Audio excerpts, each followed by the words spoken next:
अस्सलाम वालेकुम बच्चों। आई होप कि आप सब लोग ठीक ठाक हैं।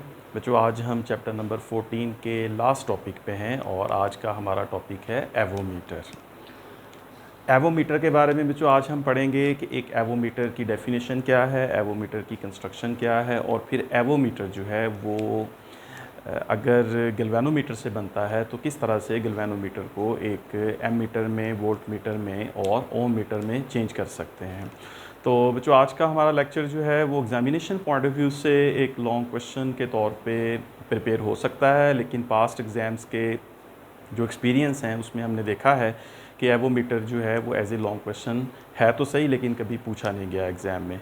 बच्चों आपने इसका मतलब है कि इस लेक्चर को ध्यान से सुनना है और आपने इसमें आने वाले तमाम छोटे छोटे पॉइंट्स जो हैं उनको अच्छी तरह से नोट करना है, क्योंकि कोई भी पॉइंट जो है वो एज ए MCQ या एज ए शॉर्ट क्वेश्चन आ सकता है। तो बच्चों हम शुरू करते हैं आज का हमारा लेक्चर, और आज के हमारे लेक्चर का नंबर है लेक्चर नंबर 14 और हमारा चैप्टर नंबर 14 का लास्ट लेक्चर है आज। ठीक है बच्चों, तो शुरू करते हैं आज का हमारा लेक्चर। सबसे पहले एवोमीटर की डेफिनेशन को देखते हैं और उसके बाद फिर इसकी कंस्ट्रक्शन और इसके दूसरे जो पॉइंट्स हैं उसको अंडरस्टैंड करते हैं। बच्चों एवोमीटर जो है, यहाँ पे मैं इसकी सबसे पहले डेफिनेशन लिखता हूँ। तो एवोमीटर जो है it is an electrical instrument, अब इस पे बात करते हैं। An avometer is an electrical instrument, right. एक बात तो आपने देखी कि इस चैप्टर में हम तमाम इलेक्ट्रिकल इंस्ट्रूमेंट्स ही स्टडी कर रहे हैं, ठीक है, जिसमें गैल्वेनोमीटर पढ़ा हमने, एमीटर पढ़ा और वोल्ट मीटर पढ़ा। An avometer is an electrical instrument which is used to measure current in amperes. ये हमें पता है कि करंट जो है वो एम्पियर्स में मेजर होता है। पोटेंशियल डिफरेंस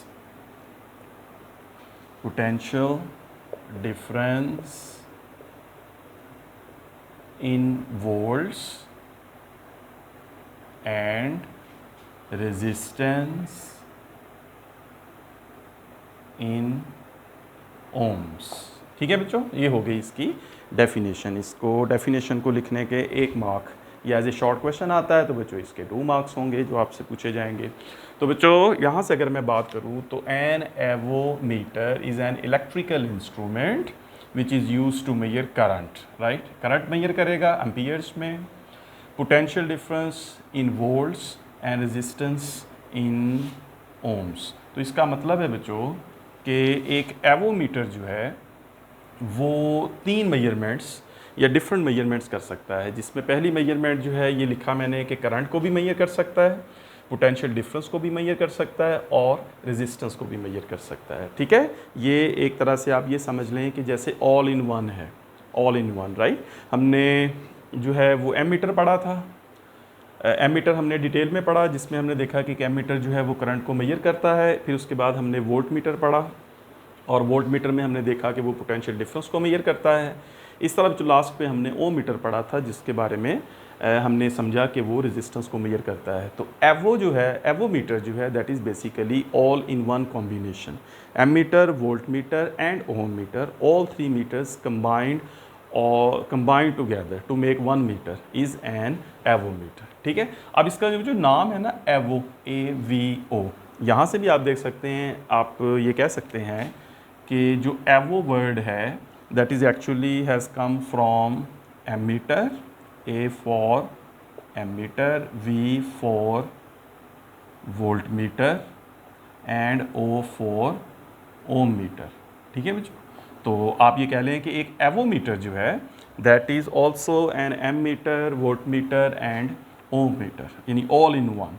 और इस वजह से चूँकि ये तमाम तीनों मीटर्स इकट्ठे इसमें होते हैं, तो इस वजह से जो इसको हम एक मल्टीमीटर के नाम से भी लिख सकते हैं, जैसा कि मैंने इसकी हेडिंग में लिखा था टॉपिक की। तो avometer is also known as multimeter, right? Multi means more than one. So it is a multimeter, it has more than 1 meters. So that meters are ammeter, voltmeter and ohm meter.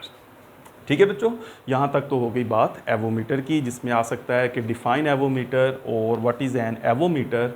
तो avometer जो है वो आप इस तरह से इसकी definition और ये वाली बात लिख सकते हैं। ठीक है, चलें जी नेक्स्ट चलते हैं। नेक्स्ट बच्चों ये है कि एक एवोमीटर जो है उसकी कंस्ट्रक्शन जो है उसमें क्या पॉसिबिलिटीज़ हो सकती हैं, या एक एवोमीटर जो है वो किस तरह से बनाया जा सकता है।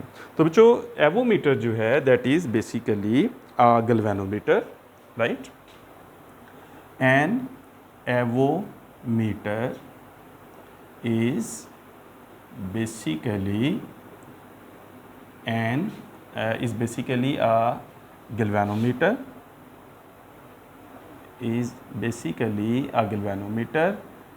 which is converted into multi-range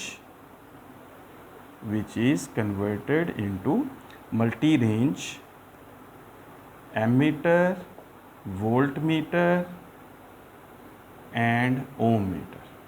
तो बेटे इसकी जो कंस्ट्रक्शन है उसमें बेसिकली आप ये लिखेंगे कि जो एवोमीटर है वो इस तरह से बनता है कि उसमें एक गैल्वेनोमीटर ही हम यूज़ करते हैं, और उस गैल्वेनोमीटर को हम एक मल्टी रेंज, राइट, ये जो वर्ड यहाँ पे आया है मल्टी रेंज, इसको भी हम देखेंगे, multi range ammeter, volt metre और ओम मीटर में उसको कन्वर्ट कर सकते हैं। ठीक है, अब जो ये हमने अलहदा से ये चीज़ स्टडी की हुई है, ये हमारे जो लास्ट टॉपिक थे 3 वो यही थे कि एक गैल्वेनोमीटर जो है उसको किस तरह से एक एमीटर में कन्वर्ट करते हैं, एक गैल्वेनोमीटर को किस तरह से हम वोल्ट मीटर में कन्वर्ट करते हैं, और हमने डिटेल में समझा था कि एक गैल्वेनोमीटर को हम किस तरह से ओम मीटर में कन्वर्ट करते हैं। तो बेसिक जो कॉन्सेप्ट है वो वही है। अगर हमने किसी गैल्वेनोमीटर को एमीटर बनाना है तो हमें एक शंट रेजिस्टेंस उस गैल्वेनोमीटर के साथ पैरेलल कनेक्ट करना पड़ती है। ठीक है, इसी तरह से अगर हमने किसी गैल्वेनोमीटर को वोल्ट मीटर बनाना है तो हमें एक हाई रेजिस्टेंस जो है वो सीरीज़ में गैल्वेनोमीटर के साथ कनेक्ट करना पड़ती है। और बिल्कुल इसी तरह से जब हम ओम मीटर बनाते हैं तो हमें गैल्वेनोमीटर के साथ बैटरी और एक वेरिएबल रेजिस्टर लगा के उसको एडजस्ट करके हम उसको एवोमीटर जो है वो बना लेते हैं। तो बेसिक प्रिंसिपल एवोमीटर के अंदर भी वही होगा कि गैल्वेनोमीटर होगा और उसके साथ जो है वो एमीटर, वोल्ट मीटर और ओम मीटर बनाए जाएंगे, जिनके बैक एंड पे वही प्रोसेस होगा, वही चेंजेस होगी जो हमको अलग-अलग बनाने के लिए करते हैं। ठीक है, लेकिन इसमें जो एक चीज़ है वो ये है कि मल्टी रेंज। मिसाल के तौर पे एवोमीटर में जब हम गैल्वेनोमीटर को एमीटर बनाते हैं तो उसमें फिर हम उसको मल्टी रेंज बनाते हैं। मल्टी रेंज मीन्स कि हम ऐसा एमीटर बनाते हैं जिसकी रेंज हम खुद से सेट कर सकें। रेंज का वर्ड मैंने आप लोगों के साथ डिस्कस किया था उसी टॉपिक में जब हमने गैल्वेनोमीटर इनटू एमीटर पढ़ा था। रेंज का मतलब ये होता है कि जब आप किसी गैल्वेनोमीटर को किसी एमीटर में कन्वर्ट करते हैं तो आप ये देखते हैं कि आपने जो एमीटर बनाना है उस एमीटर की जो मैक्सिमम मेजरमेंट वैल्यू है वो कितनी है। फॉर एग्ज़ाम्पल अगर आप एक एमीटर बनाते हैं जो 1 एम्पियर तक करंट मेजर कर सकता है तो इट मीन्स कि उसकी जो रेंज होगी दैट विल बी 1 एम्पियर। ऐसा एमीटर आप बना सकते हैं जिसकी मेजरमेंट रेंज 5 एम्पियर हो, तो that ammeter can measure up to 5 ampere, that 5 ampere will be the range of that ammeter. इसी तरह आप 10 एम्पियर तक मेजर कर सकते हैं। अब जो रेंज किसी मीटर की होती है उस रेंज से ज़्यादा वो जो मीटर होता है वो उसको मेजर नहीं कर सकता। ठीक है, उसके विदिन जो है उस मेजरमेंट को किया जा सकता है। तो यहाँ पर मल्टी रेंज एमीटर लिखने का मतलब ये है कि जो एवोमीटर है उस एवोमीटर में जो उसका एमीटर वाला पार्ट होगा, जब वो एज ए एमीटर काम करेगा तो उस एमीटर में भी उसकी रेंज को हम चेंज कर सकते हैं। ठीक है, वो गिवन रेंजेस जो भी होंगी उसके अंदर रेंज स्विच होता है जिसके ज़रिए हम उसकी रेंज को एडजस्ट कर सकते हैं, फिर वो उतनी रेंज तक करंट को मेजर कर सकता है। इसी तरह एवोमीटर में मल्टी रेंज वोल्ट मीटर भी होता है, या एवोमीटर जो है वो as a multi range volt metre भी काम कर सकता है, जिसका मतलब ये है कि ऐसा वोल्ट मीटर होगा जिसकी आप रेंज खुद से सिलेक्ट कर सकते हैं, 5 volt, 15 volt, 50 volt up to 150 और वट एवर जो भी नंबर होगा उसका। तो मल्टी रेंज मीन्स के एक तो ये है कि एवोमीटर एज ए एमीटर काम करेगा, लेकिन उस एमीटर के अंदर भी फर्दर उसकी रेंज सिलेक्ट की जा सकती है। मल्टी रेंज में जब avometer as a multi range volt metre काम करेगा तो इट मीन्स कि उस वक़्त उस मतलब एवोमीटर या उस वोल्ट मीटर के तौर पे जब वो काम करेगा तो उसकी डिफरेंट रेंजेस हम सिलेक्ट कर सकते हैं। और इसी तरह रेजिस्टेंस के लिए भी जब वो एज ए ओम मीटर काम करेगा तो एज ए ओम मीटर हम उसकी रेंज सिलेक्ट कर सकते हैं कि ये इतनी रेजिस्टेंस को मेजर कर सकता है। ठीक है बच्चों, अब इसको जो है अब इसमें बेसिकली 2 स्विच होते हैं इसके अंदर, जिससे हम इससे जो है वो काम लेते हैं। आपने उन स्विचेस के नाम याद रखने हैं। एक जो इसमें स्विच होता है जिसको हम कहते हैं FS, right. FS stands for function switch, right, या इसको एक और भी हम कह देते हैं, इसको हम कह देते हैं फंक्शन सिलेक्टर, राइट, इसको कह देते हैं फंक्शन सिलेक्टर, ठीक है। FS stands for function switch और फंक्शन सिलेक्टर। इसकी मदद से हम FS जो है, इस स्विच की मदद से हम किसी भी गैल्वेनोमीटर को कन्वर्ट कर सकते हैं एमीटर में, उसको कन्वर्ट कर सकते हैं वोल्ट मीटर में, और उसको कन्वर्ट कर सकते हैं ओम मीटर में, ठीक है। तो फंक्शन स्विच के ज़रिए हम इस तरह से गैल्वेनोमीटर की कन्वर्जन या एवोमीटर को हम as a ammeter, as a volt meter या as a ohm metre use कर सकते हैं। उसके बाद बच्चों एक इसमें होता है RS, जिसको हम कहते हैं रेंज स्विच, ठीक है। तो ये जो रेंज स्विच होगा, R stands for range, S stands for switch, या फिर कुछ जगहों पे इसको रेंज सिलेक्टर भी कह लेते हैं, राइट। तो इसको रेंज स्विच या हम रेंज सिलेक्टर भी कह सकते हैं। तो ये जो RS स्विच होगा, या जिसको हम रेंज सिलेक्टर कहेंगे या रेंज स्विच कहेंगे, इस स्विच की मदद से बच्चों हम इसको किसी भी एवोमीटर को जब एज ए एमीटर यूज़ करेंगे तो एमीटर की रेंज को सिलेक्ट कर सकते हैं, चेंज कर सकते हैं। जब हम उसको as a volt metre use करेंगे तो वोल्ट मीटर की रेंज को हम जो है वो चेंज कर सकते हैं। और इस तरह जब हम as a ohm metre use करेंगे तो हम उसकी एज ए ओम मीटर जो रेंज होगी उसको जो है वो चेंज कर सकते हैं, ठीक है बच्चों। चलें अब आगे चलते हैं। अब इसका एक सर्किट है जिसको, या इसकी एक डायग्राम है जिसको मैं यहाँ पे जो है वो बना सकता हूँ। अच्छा बच्चों, डायग्राम बनाने से पहले मैं एक ये भी पॉइंट आप लोगों को बता दूँ MCQ का, कि एवोमीटर जो है वो जब काम करता है तो किसी भी एवोमीटर में ये AC वोल्टेजेस को भी मेजर कर सकता है, ठीक है। अब मल्टीमीटर या N avometer can also measure AC voltages, current etc, ठीक है। तो ये भी जो आपने याद रखना है कि DC डायरेक्ट करंट वगैरह को भी मेजर करता है और AC को भी मेजर कर सकता है। और उसके लिए फिर एक चेंज है जो आपने याद रखनी है। उसके लिए फिर बच्चों ये होता है कि हम उसमें जो है उसमें फिर एक डायोड लगा के उसको रेक्टिफाई कर लेते हैं, ठीक है। ये एक MCQ है, इसलिए मैं ये पॉइंट आप लोगों को बता रहा हूँ। तो वहाँ पर फिर हम एक रेक्टिफायर लगाते हैं और उस रेक्टिफायर को हम कहते हैं डायोड, ठीक है। ये हम पढ़ेंगे chapter 18 rectification, diode, PN junctions वगैरह में डिटेल में। बस यहाँ पर आपने एज ए पॉइंट याद रख लेना है कि एवोमीटर जो है वो दोनों तरह के करंट्स को मेजर कर सकता है। ये ऑल्टरनेटिंग करंट को भी मेजर कर सकता है और डायरेक्ट करंट को भी मेजर करता है। तो डायरेक्ट करंट में तो एज इट इज़ जो है ये काम करेगा जैसे अभी हमने इस चैप्टर में पढ़ा है, लेकिन जब ये ऑल्टरनेटिंग मेजरमेंट्स करेगा, यानी ऑल्टरनेटिंग वोल्टेज, ऑल्टरनेटिंग करंट को मेजर करेगा, तो उसके लिए फिर एवोमीटर को थोड़ा सा मॉडिफाई करना पड़ता है। और मॉडिफाई करने के लिए जो है वो एक डायोड जो है वो लगाया जाता है। एक छोटा सा इंस्ट्रूमेंट होता है, छोटा सा एक जैसे रजिस्टर होता है, इस तरह से एक डायोड भी एक कंपोनेंट होता है, इलेक्ट्रिकल कंपोनेंट। वो बनता कैसे है उसकी डिटेल्स वगैरह हम बाद में स्टडी करेंगे दूसरी जब उस चैप्टर पे जाएंगे। तो फिलहाल आपने ये याद रखना है कि रेक्टिफायर या डायोड अगर लगा दिया जाए किसी एवोमीटर के साथ, तो फिर वो एवोमीटर एज जो है वो करंट की मेजरमेंट, ऑल्टरनेटिंग करंट्स की या वोल्टेजेस की मेजरमेंट भी कर सकता है। फिलहाल ये एक पॉइंट के तौर पर आप इसको जो है वो नोट कर लें, ठीक है। अब अगर इसकी हम डायग्राम बनाएं, अगर इसकी डायग्राम बना के इसको समझने की कोशिश करें, या अगर मैं ये चीज़ जो है जो इसकी कंस्ट्रक्शन अभी मैं आपसे डिस्कस कर रहा था कि इसमें ये सारे पॉइंट्स होते हैं, तो उसमें फिर अगर मैं इसकी डायग्राम बनाऊँ बच्चों तो इस तरह से ये काम करेगा कि लेट्स से कि ये जो है ये किसी एवोमीटर का एक पार्ट है और उसके बाद एवोमीटर का ये दूसरा पार्ट है, दूसरा सर्किट है, और ये किसी एवोमीटर का तीसरा सर्किट है। और इस तरह से इस एवोमीटर के साथ ऐसे हमने एक गैल्वेनोमीटर अटैच करना है, ठीक है।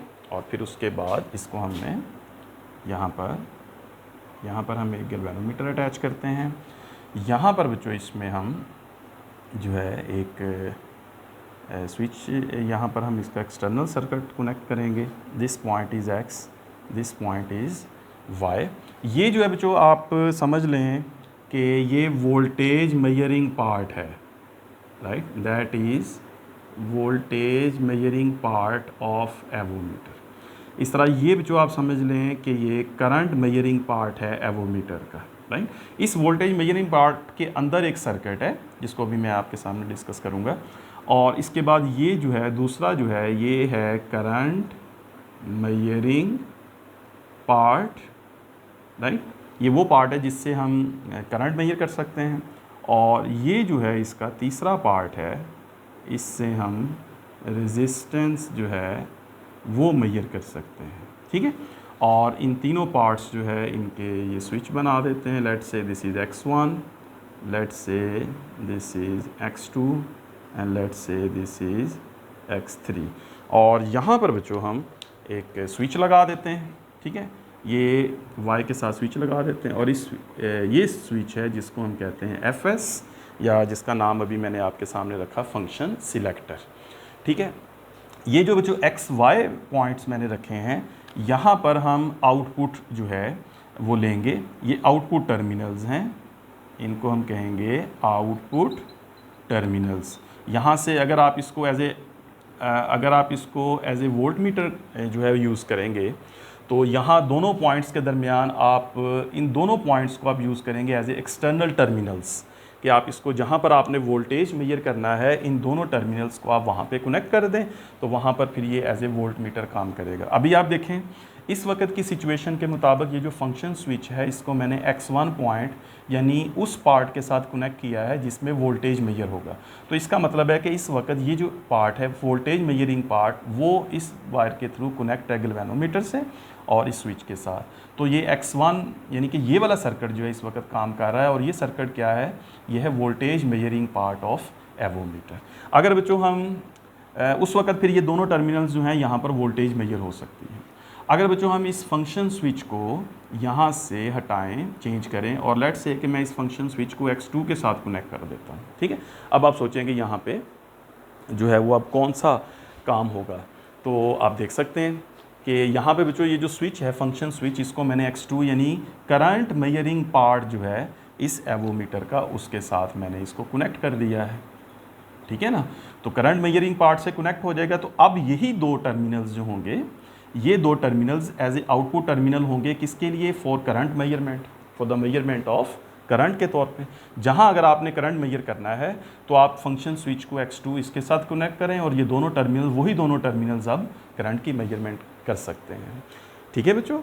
इसी तरह से अगर मैं इस फंक्शन स्विच को यहाँ से फंक्शन स्विच को कनेक्ट कर देता हूँ इस तीसरे पॉइंट x3 के साथ, तो अब आप देख सकते हैं बच्चों कि यही फंक्शन स्विच इसके साथ कनेक्ट होगा, तो ये रेजिस्टेंस मेजरिंग पार्ट जो है इस पूरे एवोमीटर का उसके साथ कनेक्ट हो गया।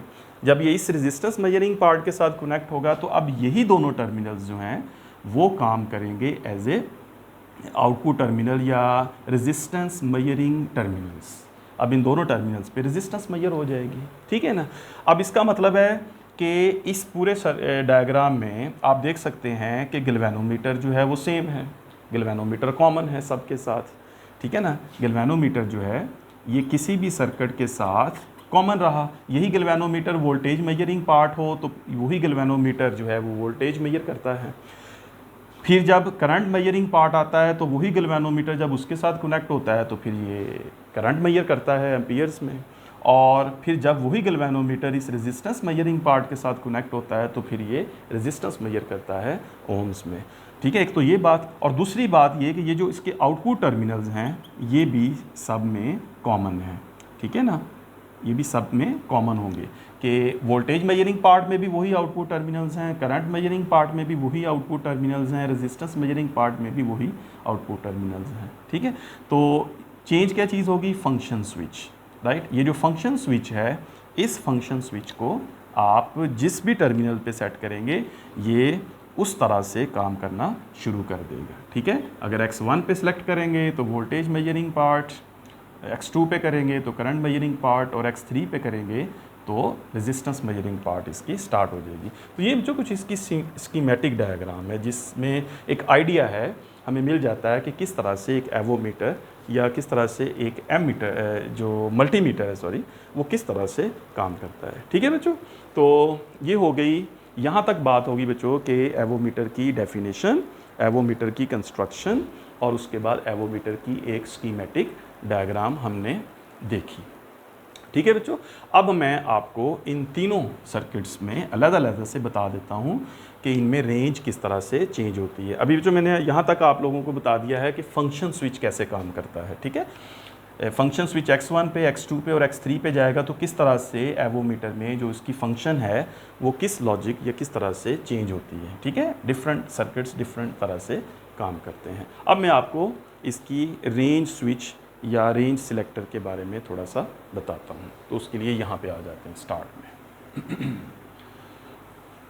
अच्छा बच्चों, अब जो रेंज स्विच है वो बच्चों इस तरह से एक काम करेगा कि लेट्स से जो सबसे पहले हमने फंक्शन स्विच को सिलेक्ट कर दिया x1 पे।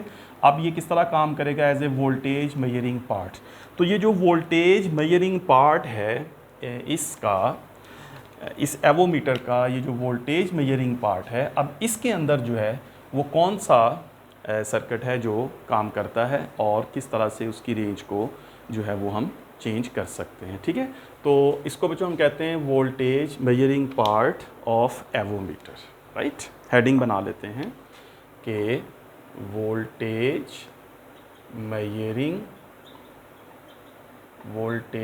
Measuring part of avometer. ठीक है, तो इस वोल्टेज मेजरिंग पार्ट में हम देखते हैं कि किस तरह से जो है ये काम करेगा। अब जो देखें इसमें जो है वो डिफरेंट रेजिस्टर्स होंगे। जैसे लेट्स से बच्चों एक मैं रेजिस्टर बनाता हूँ, ये रेजिस्टर है R1। ठीक है, उसके बाद बच्चों एक और रेजिस्टर मैं बनाता हूँ, ये है रेजिस्टर R2। फिर एक और रेजिस्टर बनाता हूँ, ये है रेजिस्टर R3 और एक और रेजिस्टर बनाता हूँ, ये है रेजिस्टर R4। ठीक है, तो ये डिफरेंट रेजिस्टर्स हैं जो यहाँ पे इस तरह से कनेक्ट हुए हैं। अब जो इन तमाम रेजिस्टर्स को जो है वो हम आपस में कनेक्ट कर देते हैं। ठीक है, और लेट्स से इस तरह से ये आपस में कनेक्ट हो गए और यहाँ पर जो है ये है हमारे पास वो आउटपुट टर्मिनल्स जो यहाँ पे मैंने बनाए थे X एंड Y। ये टर्मिनल X है और ये टर्मिनल Y है। ठीक है, उसके बाद अब हमने यहाँ पर कनेक्ट करना है एक गैल्वेनोमीटर। ठीक है, यहाँ पर एक गैल्वेनोमीटर कनेक्ट करेंगे, ये गैल्वेनोमीटर हो गया और उसके बाद यहाँ पर हम इसका रेंज स्विच और फंक्शन स्विच लगाएंगे। ठीक है, अब देखें बच्चों, ये जो रेजिस्टर है ये है R1, ये है रेजिस्टर R2, ये है रेजिस्टर R3 और ये है रेजिस्टर R4। इन सारे रेजिस्टर्स की वैल्यूज़ होंगी, क्या होंगी वो हमने जस्ट रैंडम 1 2 3 4 ही ले लेते हैं। अब जो यहाँ पे ये जो Y है ये कनेक्ट कर दिया यहाँ पे। ठीक है, ये जो पॉइंट है ये फंक्शन स्विच है। फंक्शन स्विच का मतलब है कि हमने इस स्विच को सेट किया हुआ है वोल्टेज मेजरिंग पार्ट पे। यहाँ पे आप देख सकते हैं कि फंक्शन स्विच को X1 के साथ कनेक्ट कर दें तो फिर ये as a voltage measuring part काम स्टार्ट कर देता है। तो अब ये वाला जो पार्ट है ये वोल्टेज मेजरिंग पार्ट ये आपके सामने है। ये जो हमारे पास डायग्राम है, that diagram is actually has come from voltage measuring part। ठीक है, ये जो हमारे पास वोल्टेज मेजरिंग पार्ट था ये जो उस पार्ट की जो है ये डायग्राम है। ठीक है, तो ये उसके अंदर क्या है ये वो हमने यहाँ पे बनाया है। ठीक है जी। अच्छा बच्चों, अब ये टर्मिनल्स जो हैं ये let's say A, B, C and D कोई नाम रख लें और यहाँ पे बच्चों हम लगाते हैं रेंज स्विच। ठीक है, अब यहाँ पे रेंज स्विच लगेगा, लेट्स से कि ये रेंज स्विच यहाँ पे इस तरह से कनेक्ट है। ठीक है जी, तो ये हो गया जी आपका RS जिसका मतलब है रेंज स्विच। अब देखें बच्चों, ये है तो वोल्टेज मेजरिंग पार्ट, राइट। ये पूरा सर्किट वोल्टेज मेजर करेगा और उसमें भी फिर डिफरेंट रेंज होगी उस वोल्टेज की जो इसकी मदद से मेजर किया जा सकता है। ठीक है, ये जो एक्स वाई टर्मिनल्स हैं ये आपको पता है ये क्या है, ये आउटपुट टर्मिनल्स हैं। यहाँ पे जो है वो इसकी आउटपुट यानी कि मेजर कर सकते हैं, या यूँ कह लें कि जब आपने वोल्टेज मेजर करना है तो फिर ये दोनों टर्मिनल्स यूज़ होंगे। यहाँ पे हम उस कंपोनेंट को यूज़ करेंगे या उस पार्ट के साथ कनेक्ट कर देंगे जहाँ पे वोल्टेज मेजर होगा। ठीक है जी, तो वोल्टेज मेजर होगा यहाँ पे दोनों पॉइंट्स के दरमियान। अब जो आपने यहाँ पर जो है वो कनेक्ट कर दिया, आपके पास कोई कंपोनेंट था या आपने इन दोनों टर्मिनल्स को जो है वो एक सर्किट के साथ कनेक्ट कर दिया। लेट्स से आपने इन दोनों को किसी सर्किट के साथ कनेक्ट कर दिया और उस सर्किट की जो रेजिस्टेंस है या जो पोटेंशियल डिफरेंस है वो आपने मेजर करनी है। ठीक है, और इस रेंज स्विच को आपने पॉइंट ए के साथ कनेक्ट कर दिया, जो उस वक्त ये galvanometer as a volt metre काम करेगा। ठीक है, और उस वोल्ट मीटर की जो रेंज होगी that depends on the value of this register R1। ठीक है, तो हमने ये पढ़ा था, याद करें हमने ये पढ़ा था कि अगर हम किसी गैल्वेनोमीटर को किसी रजिस्टर के साथ सीरीज़ में कनेक्ट कर दें तो आपको पता है कि उस वक़्त वो जो गैल्वेनोमीटर होता है वो काम करता है एज ए वोल्ट मीटर। ठीक है ना बच्चों, तो galvanometer connected with the high resistance in series works as volt metre. याद करें तो देखें बच्चों, ये वही चीज़ नहीं बन गई, हमारा सर्किट कंप्लीट हो गया। R1 जब इस रेंज स्विच को ए के साथ कनेक्ट किया R1 के साथ, तो R1 जो है वो इस गैल्वेनोमीटर के साथ सीरीज़ में हो गई और ये सर्किट पूरा हो गया। तो ये गैल्वेनोमीटर बन गया वोल्ट मीटर इस R1 की मदद से, और इसकी जो रेंज है लेट्स से मैं ऐसी नंबर लिख लेता हूँ दैट इज़ 5 वोल्ट। ठीक है, उसके बाद बच्चों अगर मैं इस रेंज स्विच को यहाँ से हटा दूँ और मैं इस रेंज स्विच को कनेक्ट कर दूँ B पॉइंट के साथ, तो इसका मतलब है कि अब उसी गैल्वेनोमीटर के साथ सर्किट चेंज हो गया, उसके साथ रेजिस्टेंस चेंज हो गई। पहले इस गैल्वेनोमीटर के साथ R1 रजिस्टर कनेक्ट था, अब इस गैल्वेनोमीटर के साथ R2 रजिस्टर कनेक्ट है। तो अब चूँकि R2 R1 से डिफरेंट है तो ये एक दूसरा वोल्ट मीटर बन जाएगा, राइट। R2 प्लस फ़र्ज़ करें कि ये R1 था, R1 गैल्वेनोमीटर के साथ अब जो है वो क्या हुआ है, अब जो आप देख सकते हैं कि इसके साथ R2 कनेक्ट हो गया। ठीक है ना, रजिस्टर की वैल्यू चेंज हो गई। अब फिर ये गैल्वेनोमीटर इस R2 समेत, ये गैल्वेनोमीटर और ये R2 दोनों सीरीज़ में हैं और दोनों इसके साथ सर्किट के साथ कनेक्ट है, तो फिर ये वोल्ट मीटर बना। लेकिन इस वोल्ट मीटर की जो रेंज है वो डिफरेंट होगी इससे, क्योंकि R2 डिफरेंट है। तो let's say that range is 15 volt. ठीक है जी, तो 2 पॉइंट। उसके बाद बच्चों अगर आप इसकी फिर रेंज चेंज करना चाहते हैं तो फिर इस रेंज स्विच को आप इस पॉइंट से उठाकर C के साथ कनेक्ट कर दें। ये रेंज स्विच लगा दिया आपने। तो अब आप देखें कि इस गैल्वेनोमीटर के साथ आपने R3 को सीरीज़ में कनेक्ट कर दिया। ठीक है, और फिर ये सर्किट कंप्लीट हो गया। अब फिर ये एक वोल्ट मीटर ही है और उस वोल्ट मीटर की रेंज डिफरेंट है। लेट्स से इसकी रेंज 50 वोल्ट है, that depends on the value of R3। और बिल्कुल इसी तरह से अगर हम इस रेंज स्विच को यहाँ से हटाकर इस रेंज स्विच को कनेक्ट कर दें D के साथ, तो इसका मतलब होगा बच्चों कि अब ये फिर से एक वोल्ट मीटर है और इस वोल्ट मीटर की जो रेंज है वो डिफरेंट, क्योंकि R4 जो है वो 3, 2, 1 से डिफरेंट है। ये और रजिस्टर है, इस रजिस्टर की वैल्यू और है जो इनसे डिफरेंट है, तो ये और रेंज का बनेगा, that will B 150 volt, right. ये जस्ट रैंडम नंबर्स है, आप कोई से भी नंबर्स जो है वो समझने के लिए लगा सकते हैं। तो इसका मतलब बच्चों जब ये रेंज स्विच जो है वो A के साथ कनेक्ट होता है, B के साथ होता है, C के साथ होता है या D के साथ होता है, right, A, B, C, D, तो there are 4 different ranges of volt metre. तो ये जो वोल्ट मीटर बनेगा, ये जो वोल्टेज मेजरिंग पार्ट होगा, बेसिकली इसके अंदर 4 डिफरेंट रेंजेस जो है वो हम सिलेक्ट कर सकते हैं इस रेंज स्विच की मदद से। ठीक है बच्चों, समझ आ गई बात की। तो इस तरह से ये जो एवोमीटर है वो काम करेगा as a voltage measurement part of multimeter. ठीक है बच्चों, तो इसके तौर पे काम करेगा। पॉइंट समझ आ गया। तो यहाँ पे जो भी हम पोटेंशियल डिफरेंस चाहें वो यहाँ से इन दोनों पॉइंट्स के दरमियान से मालूम कर सकते हैं। ऑलराइट, चलें जी, इसको रेस करते हैं और अब चलते हैं दूसरे पार्ट की तरफ। ठीक है, स्क्रीनशॉट ले लें बच्चों इसका, फिर मैं इसको रेस कर देता हूँ, या अगर इसको रेस नहीं करूँ तो मैं यहाँ पे भी इसको बना सकता हूँ। नेक्स्ट लेट्स से तो अब जो हम देखते हैं, इसको रेज कर लेते हैं। तो अब हम बच्चे देखते हैं कि किस तरह से अब ये काम करेगा as a current measuring part. उसके लिए हम क्या करेंगे, करंट मेजरमेंट पार्ट के लिए जो हम ये करेंगे कि इस फंक्शन स्विच को यहाँ से हटा देंगे और यहाँ से हटाने के बाद हम इस फंक्शन स्विच को कनेक्ट कर देंगे x2 के साथ। तो जब हम ये फंक्शन स्विच x2 के साथ कनेक्ट होगा तो फिर ये जो एवोमीटर है उसका करंट मेजरिंग पार्ट जो है वो स्टार्ट हो जाएगा। ठीक है बच्चों, तो करंट मेजरमेंट पार्ट जो है उसको हम लिखते हैं, उसकी हेडिंग हम बना लेते हैं current measurement part of avometer. ठीक है बच्चों, तो अब हम देखते हैं किस तरह से इसका सर्किट जो है वो काम करता है। तो इसके लिए बच्चों हम देखते हैं, पहले इसका मैं सर्किट ड्रॉ करता हूँ। इसके लिए भी 3 डिफरेंट रेंजेस ले लेते हैं। तो जो फ़र्ज़ करें कि हमारे पास एक रेजिस्टर है R1, एक रेजिस्टर है R2 और एक रेजिस्टर है R3। ठीक है, इन तीनों रेजिस्टर्स के साथ पैरेलल हम एक गैल्वेनोमीटर कनेक्ट करते हैं।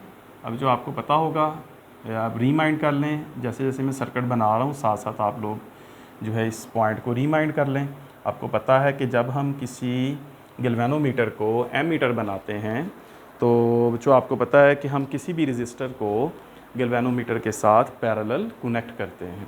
ठीक है बच्चों, तो let's say this resistor is R1, this resistor is R2 and this resistor is R3। ठीक है बच्चों, तो इस तरह से 3 रेजिस्टर्स हमने यहाँ पे कनेक्ट कर दिए। ये जो है ये इसका टर्मिनल है which is X2, right, that is X2 terminal. और फिर इसके साथ हम डिफरेंट टर्मिनल्स और बना लेते हैं। ये हमारे पास टर्मिनल है और उसके बाद ये हमारे पास एक टर्मिनल है और उसके बाद हमने इसको कनेक्ट करना है XY टर्मिनल्स के साथ।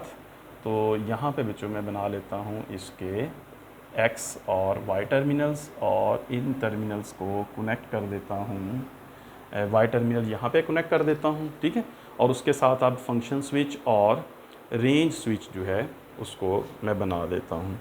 तो यहाँ पर बच्चों इसका होगा फंक्शन स्विच, राइट, और इसी फंक्शन स्विच के साथ लगा होगा रेंज स्विच और उस रेंज स्विच को फिर हम चेंज करेंगे डिफरेंट पॉइंट्स के दरमियान। ठीक है, तो लेट्स से बच्चों ये पॉइंट A है, ये पॉइंट B है और ये पॉइंट C है। तो बच्चों अगर रेंज स्विच जो है उसको मैं यहाँ से कनेक्ट कर दूँ इस पॉइंट C के साथ, ठीक है, this switch is known as range switch. ठीक है, रेड से शो कर रहा हूँ इसको मैं। ये दोनों जो हैं ये टर्मिनल्स हैं, तो अब ये दोनों जो हैं वो क्या बन जाएंगे, करंट मेजरिंग टर्मिनल्स बन जाएंगे अब ये दोनों। ठीक है ना, पहले ये क्या थे, वोल्टेज मेजरिंग टर्मिनल्स, और अब ये एज ए एमीटर काम करेगा तो फिर ये बन जाएंगे as a current measuring terminals.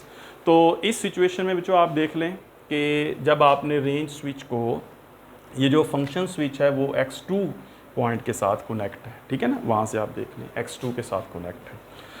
तो उसके बाद बच्चों जब ये रेंज स्विच C के साथ कनेक्ट होगा तो उस वक़्त फिर ये आप समझ लें कि आपके पास R1 है और बच्चों आपके पास गैल्वेनोमीटर है और इस तरह से फिर ये मेजरमेंट करेगा और ये इसके दोनों टर्मिनल्स हैं X और Y। तो आप देख सकते हैं कि इस वक्त ये जो है ये एक एमीटर है। ठीक है, एमीटर क्या होता है, जब किसी गैल्वेनोमीटर को किसी रेजिस्टर के साथ पैरेलल कनेक्ट किया जाता है तो यहाँ पर ये क्या चीज़ बन गई, यहाँ पर ये बन गया एमीटर। ठीक है बच्चों, कि एमीटर की डेफिनेशन है कि when a small resistance, shunt resistance, अब यहाँ पे जो R1 है वो काम कर रही है एज ए शंट रेजिस्टर। ठीक है, तो जब हमने एक शंट रेजिस्टर गैल्वेनोमीटर के साथ पैरेलल अटैच किया तो आपने देखा कि ये तो एमीटर बन गया। अब इसके दोनों टर्मिनल्स जो हैं वो as a current measuring terminals use होंगे। ठीक है बच्चों, तो ये हो गया। अब इसके बाद अगर मैं इस रेंज स्विच को चेंज कर दूं, लेट्स से कि इसकी जो रेंज है दैट इज़ 500 मिली एम्पियर।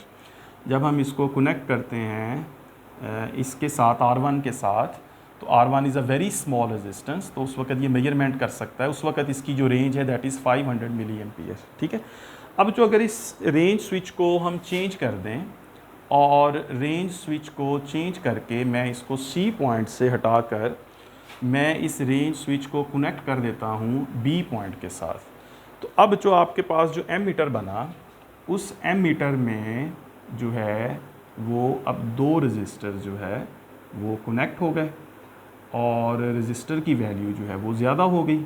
अब ये इसके दोनों टर्मिनल्स हैं X और Y, ये है रजिस्टर R1 और ये है रजिस्टर R2। अब आपको बच्चों पता है कि सीरीज़ में रजिस्टर्स जो है वो ऐड होते हैं, R1 और R2 दोनों सीरीज़ में हैं, तो ये ऐड हो जाएंगे और ऐड हो जाएंगे तो इसका मतलब एक रजिस्टर बनेगा और फिर वो रजिस्टर जो है वो गैल्वेनोमीटर के साथ अटैच है, तो फिर से ये क्या बन गया, फिर से ये एम मीटर बन गया। ठीक है ना, है तो ये एम मीटर, ये दोनों R2 और R1 मिलकर ऐड होकर एक रजिस्टर होगी, R3 कह लें या मतलब कोई R कह लें, उसका नाम रख लें, इक्विवेलेंट रेजिस्टेंस आपको पता है सीरीज़ में, तो ये दोनों मिलकर एक रेजिस्टेंस बनेगी। जब वो गैल्वेनोमीटर के साथ अटैच होगी तो that is again an ammeter, और उस एम मीटर की जो रेंज है वो डिफरेंट होगी। अब चूंकि रेजिस्टेंस ज़्यादा हो गई है इसलिए करंट जो है वो कम हो जाएगा, तो इसलिए ये वाला जो होगा उसकी रेंज होगी 50 मिली एम्पियर। लेट से उसको मैंने कम कर दिया, 500 से कम कर दिया, उस रेजिस्टेंस को 50 कह दिया मैंने। ठीक है बच्चों, तो उस वक्त ये एज ए एमीटर ही काम करेगा, लेकिन उस एमीटर की रेंज इस एमीटर से कम हो जाएगी, इस वाले एमीटर से। ठीक है, अच्छा जी। अब बच्चों अगर फ़र्ज़ करें कि इस रेंज स्विच को मैं बी से हटाता हूँ और बी से हटाने के बाद मैं इस रेंज स्विच को कनेक्ट कर देता हूँ ए टर्मिनल्स के साथ, ए टर्मिनल के साथ। ठीक है, तो ये मैंने कनेक्ट कर दिया रेंज स्विच। तो इसका मतलब है बच्चों अब इस केस में हमारे पास 3 रजिस्टर्स हो गए, right. Now these are 3 resistors connected parallel with galvanometer connected to output circuit, ये आप देख सकते हैं। ठीक है बच्चों, तो ये लाइंस थोड़ी सी टेढ़ी, तो ये बच्चों देखें कि ये यहाँ पे इस तरह से ये वाई टर्मिनल है और यहाँ पर जो है ये इसका एक्स टर्मिनल है। तो बच्चों ये जो R3, R2 और R1 ये तीनों क्या है, सीरीज़ में ये ऐड हो जाएंगी और ऐड होकर ये एक रजिस्टर बन जाएगी, और फिर वो एक रजिस्टर और गैल्वेनोमीटर दोनों आपस में पैरेलल है। ये फिर से एक एमीटर ही है, ठीक है ना, ये फिर से एक एमीटर है, और इस एमीटर के साथ जो रेजिस्टेंस कनेक्ट है वो इन तीनों की इक्विवेलेंट रेजिस्टेंस होगी, R1 plus R2 plus R3।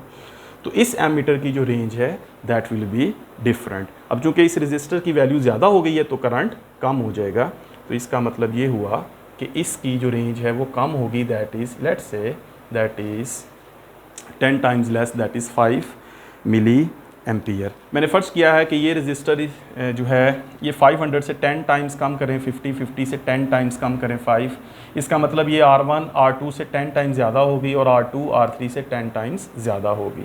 तो रजिस्टर्स 10 टाइम्स कम हो रही है तो करंट जो है वो 10 टाइम्स ज़्यादा हो रहा है। लेट्स से बस ऐसी जस्ट आप एक नंबर के तौर पर याद रखें। तो इस तरह बच्चों देखें कि ये जो पार्ट है ये किसी भी वो मीटर का करंट मेजरिंग पार्ट है। ठीक है, अगर सिर्फ R1 कनेक्ट है, C के साथ कनेक्ट है, रेंज स्विच अगर C के साथ कनेक्ट है तो सिर्फ R1 पर कनेक्ट होगी गैल्वेनोमीटर के साथ, इसके साथ। फिर ये रेंज स्विच B टर्मिनल के साथ कनेक्ट है तो फिर R1 और R2 दोनों कनेक्ट होंगी इस गैल्वेनोमीटर के साथ पैरेलल। और फिर जब ये A के साथ कनेक्ट होगा तो फिर R1 R2 R3 तीनों कनेक्ट होंगी गैल्वेनोमीटर के साथ, और तीनों ऐड होकर एक सिंगल रजिस्टर बनेगी जिसकी वैल्यू इन दोनों से ज़्यादा है। इन दोनों की ऐड होकर वैल्यू R1 से ज़्यादा है और इन तीनों की वैल्यू ऐड होके इन R1 और R2 को ऐड करने से ज़्यादा है, तो रेजिस्टेंस बढ़ रही है, करंट की रेंज कम। तो C पर रेंज 500 मिली एम्पियर, B पर रेंज 50 मिली एम्पियर और A पर रेंज 5 मिली एम्पियर। इस तरह से रेंज स्विच को हम जो है इस रेंज स्विच को A से B से C से यूँ शिफ्ट करके, आप देखें फंक्शन स्विच मैंने नहीं चेंज किया, फंक्शन स्विच X2 पे फिक्स्ड है। ठीक है, अब ये इसकी चूँकि थोड़ी समझने के लिए डायग्राम है तो मैंने शुरू में फिक्स कर दिया कि FS जो है that is fix to X2, right. और रेंज स्विच जो है वो अब चेंज होगा, तो जब X2 पे होगा तो करंट मेजरिंग पार्ट होगा और उस करंट मेजरिंग पार्ट के अंदर फिर इसके डिफरेंट रेंजेस जो है वो सिलेक्ट हो सकती हैं। ठीक है बच्चों, समझ आ गई यहाँ तक इस बात की। तो ये एवोमीटर का वो पार्ट होगा जिसमें हम इसको एज ए एमीटर जो है वो यूज़ कर सकते हैं। ठीक है बच्चों, चलिए जी अब आगे चलते हैं और फिर हम देखते हैं कि इसको as a resistance measuring part किस तरह से यूज़ कर सकते हैं। ठीक है बच्चों, स्क्रीनशॉट ले लें अगर आपने नोट करना है। अच्छा, जब हम इसको यूज़ करेंगे as a resistance measuring part of resistance measuring part of avometer, right, उस केस में बच्चों ये किस तरह से काम करेगा। ठीक है, उसमें फिर बच्चों हम ये करेंगे कि ये जो हमारे पास स्विच है Fs, इस Fs स्विच को हम यहाँ से हटाएंगे और इस Fs स्विच को हम कनेक्ट कर देंगे X3 के साथ, राइट। जब हम इसको X3 के साथ कनेक्ट करेंगे तो फिर ये काम करेगा as a resistance measuring part of avometer के तौर पे ये काम करेगा। समझ गए ना बात को। अब इसका ये वाला, अब ये जो रेजिस्टेंस मेजरिंग पार्ट है इसके अंदर जो सर्किट है वो बच्चों अब मैं आपके सामने बनाता हूँ और आपको बताता हूँ कि किस तरह से ये as a resistance measuring part काम करेगा। ठीक है बच्चों, इसके लिए हमारे पास ये है कि सबसे पहले हमने एक बैटरी कनेक्ट की यहाँ पे, right, that is a battery, और उसके बाद हमने यहाँ पर एक वेरिएबल रजिस्टर कनेक्ट करना है, राइट, दैट इज़ RS, और इस वेरिएबल रजिस्टर के साथ हमने कनेक्ट करना है एक गैल्वेनोमीटर, राइट, और फिर इस गैल्वेनोमीटर के साथ जो है ये हम कनेक्ट कर देते हैं इसको आउटपुट टर्मिनल्स के साथ। ये जो इसके आउटपुट टर्मिनल्स हैं ये Y है और ये इसका आउटपुट टर्मिनल X है, और इसके साथ इसको हम कनेक्ट कर देते हैं। ठीक है बच्चों, समझ आ गई बात की। ये वायर इसके साथ कनेक्ट कर दी। अब ये इसके आउटपुट टर्मिनल XY, और यहाँ पर जो बच्चों फंक्शन स्विच है वो अब कनेक्ट है यहाँ पर, और ये क्या है, ये X3 है, राइट, ये देखें X3 के साथ कनेक्ट है। तो ये X3 है और ये X3 से जब कनेक्ट होगा तो उसके अंदर ये वाली तीन चीज़ें होंगी। और उसके बाद बच्चों आपके ये जो दोनों टर्मिनल हैं इस सर्किट के XY टर्मिनल्स, अब ये रेजिस्टेंस मेजरिंग टर्मिनल्स बन जाएंगे, राइट। अब हम कहेंगे XY are resistance measuring terminals. ठीक है जी, तो इसका मतलब है कि इन दोनों टर्मिनल्स के दरमियान आप जो भी कंपोनेंट कनेक्ट करेंगे उस कंपोनेंट की रेजिस्टेंस जो है वो मेजर हो जाएगी। ठीक है, यहाँ पे कनेक्ट करें वो रजिस्टर जिसकी आपने वैल्यू फाइंड करनी है, तो ये बच्चों वो रजिस्टर है R जिसकी वैल्यू आपने फाइंड करनी है। तो बच्चों इसमें प्रोसीजर वही है कि जैसा हमने पढ़ा था कि गैल्वेनोमीटर कन्वर्टेड इनटू ओम मीटर, उसमें बच्चों ये करते हैं कि सबसे पहले हम गैल्वेनोमीटर की जो फुल स्केल डिफ्लेक्शन है उसको हम शंट ज़ीरो रजिस्टर लगाते हैं। पहले हम यहाँ पे ज़ीरो रजिस्टर लगाते हैं और उस ज़ीरो रजिस्टर या शॉर्ट सर्किट की मदद से पहले हम इसको शॉर्ट सर्किट की मदद से इसकी फुल स्केल डिफ्लेक्शन को सेट करते हैं, और फिर बच्चों फुल स्केल डिफ्लेक्शन को सेट करने के बाद फिर हम इसको उस रेंज का जो ओम मीटर है वो बना लेते हैं।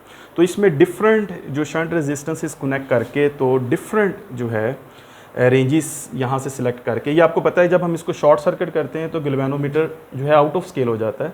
फिर हम इस रियोस्टेट की मदद से उसको दोबारा से उसकी जो डिफ्लेक्शन है वो फुल स्केल एडजस्ट करते हैं, और वहाँ पर हम कह देते हैं कि उसकी जो वैल्यू है उस वक्त वो ज़ीरो है।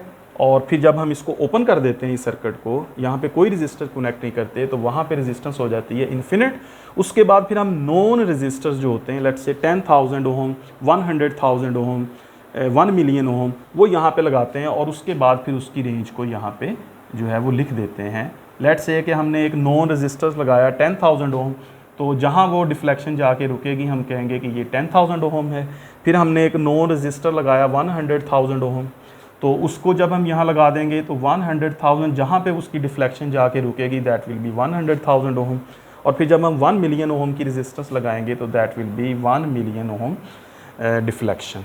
तो ज़ीरो और इन्फिनिट के दरमियान नॉन रजिस्टर्स को यहाँ लगाकर, जहाँ एक नॉन रजिस्टर आपने लगाया, आप देखें ना रजिस्टर की वैल्यू ज़ीरो से कम नहीं होनी, इन्फिनिट से ज़्यादा नहीं होनी, तो जो भी रजिस्टर आप 10,000 ओम का जब लगाएंगे तो इसकी डिफ्लेक्शन ज़ीरो से इन्फिनिट के दरमियान जाके रुकेगी कहीं, वहाँ मार्क करके लिख दें दैट इज़ 10,000 ओम।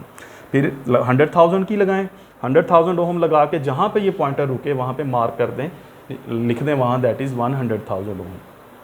फिर रेंज स्विच जो है, फिर बच्चों उस रेंज स्विच को आप यूज़ कर सकते हैं कनेक्ट करने के लिए 1000 ओम के साथ, या उस रेंज स्विच को कनेक्ट कर दें 100,000, या उसको कनेक्ट कर दें 1 मिलियन ओम के साथ। तो इस तरह से आप उस ओम मीटर की जो रेंज है, या जब वो एज ए ओम मीटर काम करेगा तो उसकी रेंज को आप इस तरह से एडजस्ट कर सकते हैं।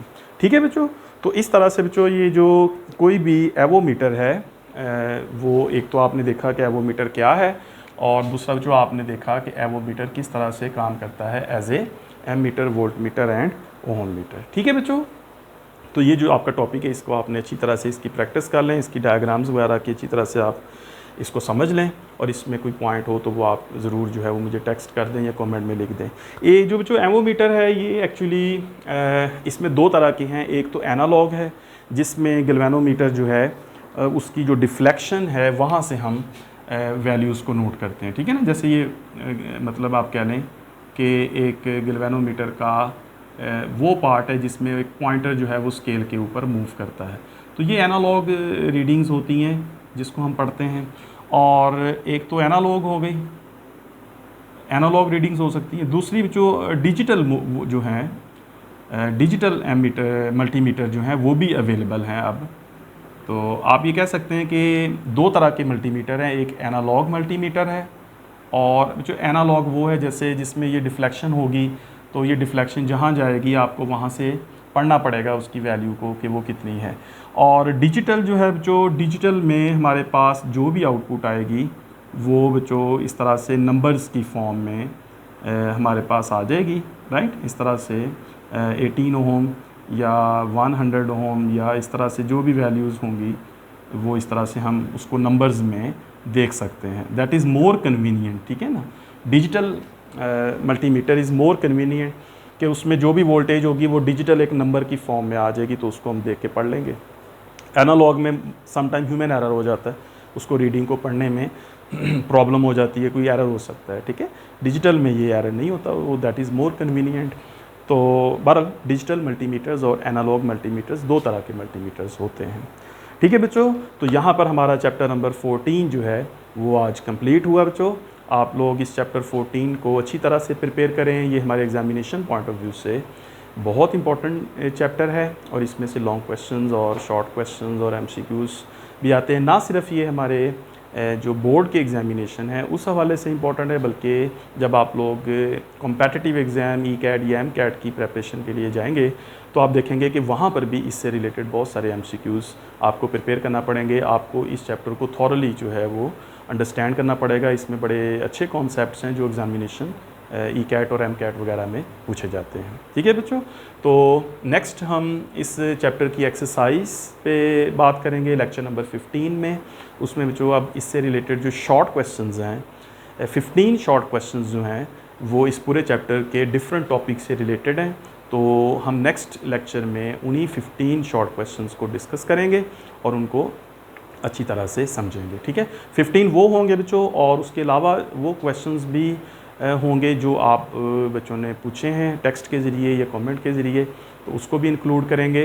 बट इट डिपेंड्स कि अगर 15 शॉर्ट क्वेश्चन जो हैं उनको प्रिपेयर करें, उनको डिस्कस करने में अगर टाइम बहुत ज़्यादा हुआ तो फिर हम लेक्चर फर्दर किसी लेक्चर में उन तमाम क्वेश्चंस को लेंगे जो आप लोगों ने मुझे सेंड किए हैं। ठीक है बच्चों, तो बहरहाल यहाँ पे हमारा आज का टॉपिक कंप्लीट हुआ। आप लोग अपना ख्याल रखें और अच्छा सा पढ़ते रहें। ऑलराइट, टेक केयर बच्चों, अल्लाह हाफिज़।